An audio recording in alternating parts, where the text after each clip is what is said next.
말씀의 제목은 준비를 넘어서는 위기입니다. 준비를 넘어서는 위기. 우리는 보통 어떤 위기가 예상이 될 때 이 계획을 세우고 준비를 합니다. 이 허리케인이 온다는 예보가 들리면 보통 이 미국의 사람들은 마트에 가서 물을 사거나 손전등을 사고 배터리를 사고 먹을 것을 사곤 하죠. 근데 그렇게 계획을 세우고 준비를 한다는 것은 이 위기를 극복해 보고자 하는 노력 때문입니다.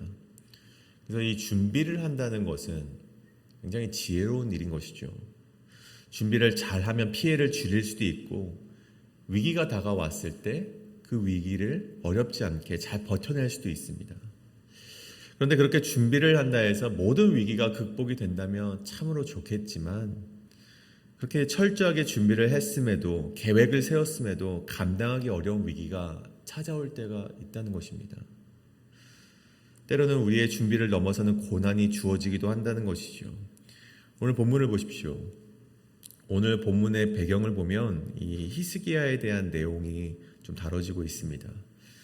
이 아버지 아하스를 이어서 이 왕이 된 이 히스기야 왕은요, 하나님 보시기에 굉장히 좋은 왕, 선한 왕이었죠. 그 가운데에는 이 종교개혁을 단행했다라는 그런 사실이 있었습니다. 그가 종교개혁을 단행했고 심지어 열왕기하 18장에 보면 아수르 왕을 배반하고 섬기지 아니하였다라고 기록을 합니다. 그러니까 아수르에 대항을 하는 왕이 바로 히스기야 왕이었습니다. 그 군사력이 아수르와 견줄만 해서 대항했던 것이 아니라 이제는 우상을 끊고 아수르를 의지하던 아버지의 행보를 이제는 끊어버리겠다라는 그런 믿음의 행보였다는 것이죠. 그 가운데 결국 아수르 왕 사네립은 유다를 침공하였고 유다의 성벽 46개를 침략하고 20만 명이 넘는 인원을 전리품으로 끌어내었다고 합니다. 뿐만 아니라 사네립은 자신의 역사기록책에 이렇게 기록을 했다 하죠. 히스기야를 예루살렘 안의 새장 속에 새처럼 가두었다. 여러분, 이 점에서 우리가 한번 생각해 보길 원하는 것이 있습니다. 그러면 히스기야가 준비를 하지 않았던 왕이었을까요? 그러면 히스기야가 준비를 하지 않아서 이런 수모를 당한 정말 그런 전례가 있는 것일까요? 여러분, 우리가 그렇게 생각해 보건대 여러분 결론을 말씀드리면 히스기야는 준비된 왕이었다는 것입니다. 종교개혁을 단행하면서 하나님 보시기에 선한 왕이었고 심지어 아수르를 대항할 때 그의 침략에 대비까지 했던 왕이었죠. 근데 그럼에도 자신의 계획을 넘어서는 위기가 찾아왔다는 것입니다. 적군들의 공격이 그 준비를 넘어서는 위협이 되었다는 것이죠. 그래서 오늘 말씀을 통해 우리는 할 수 있는 준비를 다 했음에도 위기가 찾아올 때 우리는 어떻게 해야 되는지, 하나님을 믿는다는 것은 무엇을 의미하는지 함께 나눌 때 오늘 이사야 선지자를 통해서 말씀하시는 하나님의 그 메시지를, 하나님이 주시는 깨달음을 알게 되는 그 은혜가 있게 되기를 간절히 소원합니다. 오늘 두 가지로 함께 말씀을 나눠볼 텐데 오늘 말씀의 첫 번째는 준비의 한계 속에서 만날 수 있는 진정한 대비책을 바라보라입니다. 오늘 본문 1절이죠. 너 학대를 당하지 아니하고도 학대하며 속이고도 속임을 당하지 아니하는 자여 화 있을진저 내가 학대하기를 그치면 내가 학대를 당할 것이며 내가 속이기를 그치면 사람이 너를 속이리라.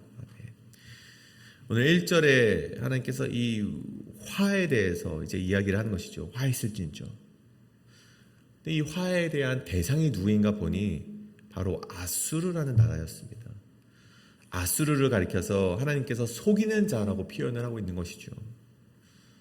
앞서 말했듯이 사네립이 유다를 침공했을 때 히스기야는 이 침략을 끝내기 위한 방법을 찾았습니다. 그리고는 라기스에 있는 이 사네립에게 사람을 보내서 이런 말을 하죠. 열왕기하 18장에 보면 왕에게 이르되 내가 범죄하였나이다. 나를 떠나 돌아가소서. 왕이 내게 지우는 것을 내가 당하리이다. 그렇게 말했을 때 사네립이 히스기야에게 이제 요청했던 것은 이 은과 금이었는데 정말 막대한 그런 분량이었습니다. 은은 300달란트요, 금은 30달란트 정도나 되는 정말 어마어마한 조공을 바치라고 하죠. 그래서 히스기야가 그래 이것만 바치면 그들의 침략이 끝이 날 것 같으니 그래 그래, 이것만 바치자. 그래서 이를 마련하기 위해서 성전과 왕궁 곳간에 있는 은을 다 긁어 모읍니다. 그리고 이제 금도 모으려고 하는데 이 성전 문에 붙어 있었던 금까지, 또 모든 기둥에 입혀져 있던 금까지 다 긁어 모아서 이 사네립에게 바치는 모습을 보이게 됩니다. 그렇게 아수르는 이 사네립이 말한 그 약속을 붙들고 그렇게 조공을 했지만, 여러분 아수르의 행보를 보십시오. 열왕기하 그 다음 절을 보면 17절을 보면 18장 17절에 보면 아수르 왕이 랍사게로 하여금 대군을 거느리고 히스기야 왕을 치게 하매라는 말씀이 기록되어 있습니다. 그 앞에서 그래 금과 은을 바쳐라 라는 말씀, 그 바로 다음 절에 있는 것이 치게 하였다는 것입니다. 히스기야가 막대한 공물을 지불하면서 침략을 막아보려 했지만 사네립이 약속을 깨뜨리고 예루살렘을 압박했다는 것이죠. 그래서 오늘 말씀 1절에 보면 그런 아수르를 가리켜 이사야가, 하나님이 이사야를 통해서 속이는 자라고 표현을 했다는 것입니다. 여러분, 그리고 오늘 본문 7절부터 9절까지는 그런 인간적인 준비와 대책과 그런 약속이 모두 수포로 돌아갔을 때 이 유다의 절망적인 풍경을 너무나도 생생하게 보여주고 있는 것이죠. 7절 보시면 보라, 그들의 용사들이 밖에서 부르짖으며 평화의 사신들이, 그 사네립과 그 약조를 하러 갔던 사신들이 슬피 곡한다라고 표현되어 있고, 8절에 보면 대로가 황폐하여 행인이 끌어지며 아수르 대적이 조약을 파하고 성읍들을 멸시하며 사람을 생각하지 아니하며, 그러니까 평화의 협상을 하러 갔던 사신들이 속임을 당했다. 그리고 아수르와 약속했던 조약이 비웃듯 파괴당했다. 또 9절에는 자랑거리였던 레바논의 백향목이 마르고 사론의 벌판은 사막처럼 변했다. 여러분, 이 말씀이 우리에게 주는 깨달음은 무엇입니까? 여러분, 인간이 세우는 아무리 완벽한 계획과 세상의 대비책이 있다 할지라도 이 세상의 불의함과 예상할 수 없는 고난 앞에서 우리의 준비와 우리의 대책은 너무나도 무력하다는 사실을 우리에게 보여주고 있습니다. 아무리 머리를 굴리고 대책을 마련하고 모든 자원을 쏟아부어도 세상은 우리가 준비한 대로 움직여주지 않는다는 것입니다. 여러분, 이 히스기야 왕이 여러분 준비를 하지 않았던 자입니까? 여러분, 히스기야는 열심히 준비를 했던 왕이었습니다. 여러분, 오늘 말씀에 이제 기록이 되지 않았지만 그는 이 사네립과 이제 대항하기로 하였을 때, 아수르 왕과 대항하기로 하였을 때, 여러분, 그는요 그냥 손 놓고 하나님께서 해주시겠지라고 생각하지 않았습니다. 여러분, 그는요 이 성벽을 다시 한번 재건하고, 재건이라기보다는 성벽을 보수하고, 또 이제 밖으로 흘러나가는 물을 끊어서 적군들이 쳐들어왔을 때 그 물을 쓰지 못하게 막아서기도 하였고, 또 이 많은 이제 군사들을 다시금 정비하면서 나름대로 준비를 하며 이 아수르라는 나라와 대항할 준비를 했다는 것입니다. 준비를 했던 왕이었습니다. 그럼에도 불구하고 적군들이 쳐들어왔을 때 그 준비는 너무나도 무색하게 무너져버리고 말았죠. 여러분, 그 가운데 그럼에도 불구하고 이 침략을 막아보고자 그와 협상을 했지만 그 협상의 조약은 정말 그들이 비웃듯 파기당했다는 것입니다. 여러분, 그때 이사야 선지자가 고백을 하는 것이 무엇입니까? 그렇게 준비를 하였음에도 모든 것이 파괴되었을 때 이사야 선지자가 오늘 2절 말씀에 이런 말을 하죠. 여호와여, 우리에게 은혜를 베푸소서. 우리가 주를 앙망하오니 주는 아침마다 우리의 팔이 되시며 환난 때에 우리의 구원이 되소서.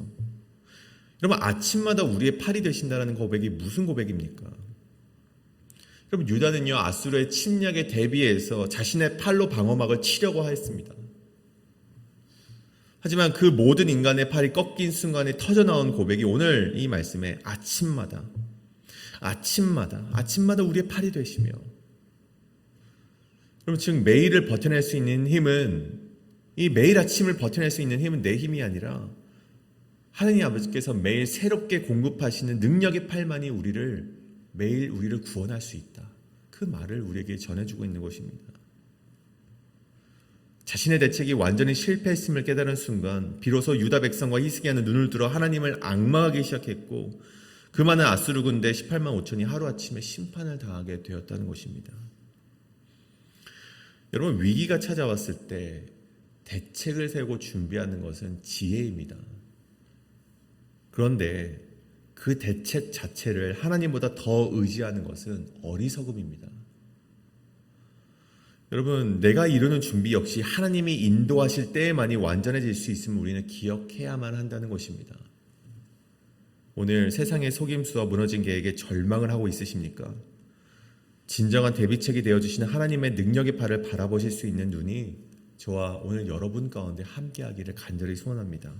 이것이 바로 오늘 말씀 준비 한계 속에서 만날 수 있는 진정한 대비책을 바라보라는 것입니다. 오늘 마지막 두 번째는 고난 속에서 자신을 돌아보고 왕이신 하나님이 주시는 구원을 바라보라 합니다. 오늘 유다의 모든 대책이 무너지고 하나님을 앙망하겠다는 고백 가운데 하나님께서 말씀하시는 것은 10절입니다.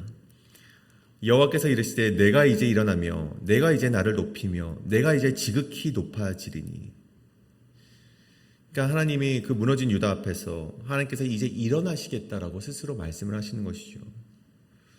그리고 자신의 힘과 계획을 믿고 살아가던 저 아수르를 향해서 11절에 이와 같이 말씀하십니다. 너희가 결을 잉태하고 짚을 해산할 것이며 너희의 호흡은 불이 되어 너희를 삼킬 것이다. 이 말은즉 유다를 무너뜨리기 위한 계획을 겨와 짚에 비유를 하셨고요. 남을 집어 삼키려고 내뿜었던 호흡을 통해 이 불에 타 스스로 망하게 될 것이다. 그 말씀을 하고 있는 것입니다.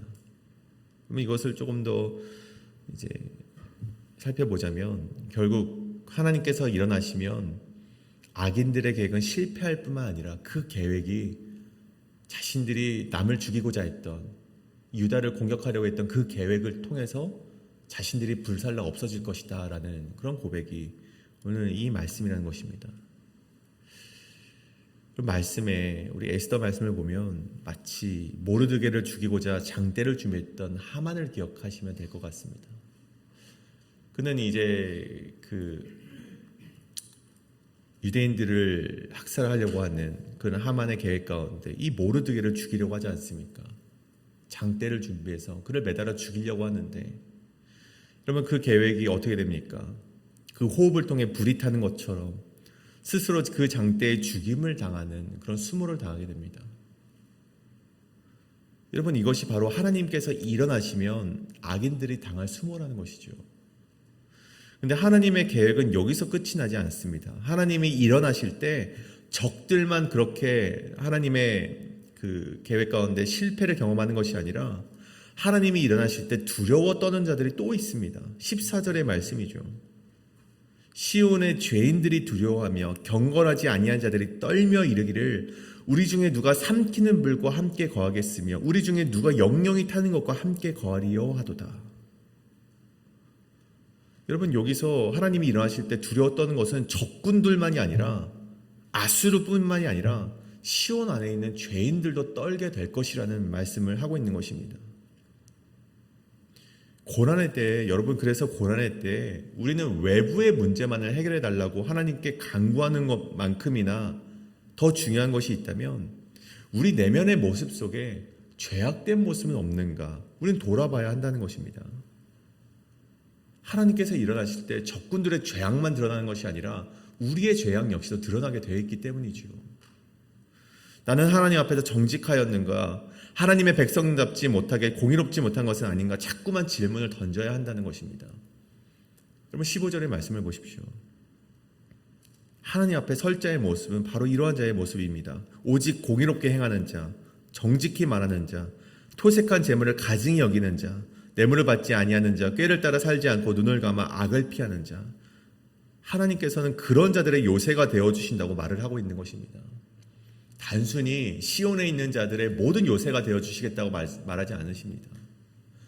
시온에 있는 죄인들은 여러분, 하나님께서 보호의 대상 가운데 들어있지 않습니다. 오늘 하나님께서 요새가 되어주시는 이 사람들의 그 행보의 모습은 15절 방금 읽었던 그 자들의 모습이라는 것이죠. 여러분, 결국 위기 가운데, 삶의 어떤 어려움 가운데 우리에게 진정 필요한 것이 있다면 저 적군들을 없애주십시오, 저 적군들을 혼내주십시오라는 기도보다 더 필요한 것이 있다면 하나님 앞에서 내 삶을 점검하면서 내 인생을 바로 세우는 것이 더 중요하다는 것을 이사야 선지자가 우리에게 말해주고 있다는 것입니다. 진정 필요한 것은 위기를 극복한 방법을 알려주시옵소서, 적군들이 물러가게 하여 주시옵소서가 아니라 내 스스로의 내면을 하나님 아버지께 올바르게 서 있는가 되돌아볼 줄 아는 신앙이 우리에게 필요하다는 것입니다. 그런 자들에게 주어질 축복을 또한 말씀하고 있는데 21절의 말씀이죠. 여호와는 거기에 위험 중에 우리와 함께 계시리니 그곳에는 여러 강과 큰 호수가 있으나 노젓는 배나 큰 배가 통행하지 못하리라. 여러분, 이 당시에 큰 강이란 이 나라의 풍요를 가져다 주는 중요한 자원이었죠. 근데 여러분, 그런 강이 있다는 것은요, 동시에 적군들의 이 군함들이 쳐들어올 수 있는 통로가 되기도 했습니다. 여러분, 그것을 생각하시면서 우리 예루살렘을 생각해 보자면, 시온을 생각해 보자면, 여러분, 예루살렘에는 큰 강이 있었습니까? 여러분, 없었습니다. 애굽의 나일강이나 어떤 이 바벨론의 유프라테스 강과 같은 그런 강이 이 시온에는 없었죠. 그래서 오늘 말씀의 의미를 살펴보면 하나님께서 주시는 축복은 마치 시온의 큰 강과 같은 풍요가 있을 것이다. 그러니까 비유를 통해서 너희가 마치 그 강이 있는 것처럼 큰 풍요를 너에게 줄 것이다. 15절과 같이 너희가 반성하고 너희가 공의롭게 서 있을 때 하나님께서 그 축복을 주실 것이다. 뿐만 아니라 22절에 우리의 재판장 되시고 왕이 되어주시는 하나님께서 막아주시기에 그곳으로 적군들이 쳐들어오지도 못하고 군함들은 들어오지도 못할 그런 축복이 너에게 주어질 것이다. 오늘 말하고 있는 것입니다. 중요한 것은 무엇입니까? 단순히 시온에 산다고 해서 시온에 머무는 자들이라고 해서 축복을 누리는 것이 아니라 15절과 같이 공의롭게 행하는 자들에게 그러한 축복이 주어진다는 것입니다. 그러므로 여러분, 고난의 때 우리가 먼저 물어야 할 것은 이 문제를 어떻게 없앨까가 아니라 나는 지금 하나님 앞에 바로 서 있는가, 그것을 우리가 점검을 해야 된다는 것입니다. 하나님은 단순히 기도하며 위기를 없애주시는 분이 아닙니다. 하나님께서는 우리가 겪는 위기를 통해 우리의 삶을 다시 바르게 세우시는 분임을 우리는 반드시 기억해야만 합니다. 공의와 정직으로 하나님 앞에 서며 그분을 우리의 왕으로 모실 때 하나님께서 친히 우리의 요새가 되어주시고 세상이 줄 수 없는 참된 안전과 구원을 허락해 주실 줄 믿습니다.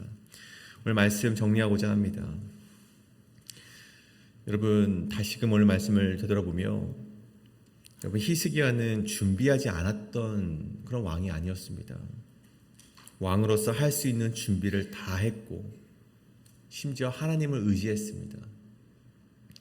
여러분, 그가요 그 아수르의 침입을, 사네립의 침입을 대비하여서 막 다 준비를 하고 그 백성들을 불러놓고서 이런 말을 합니다.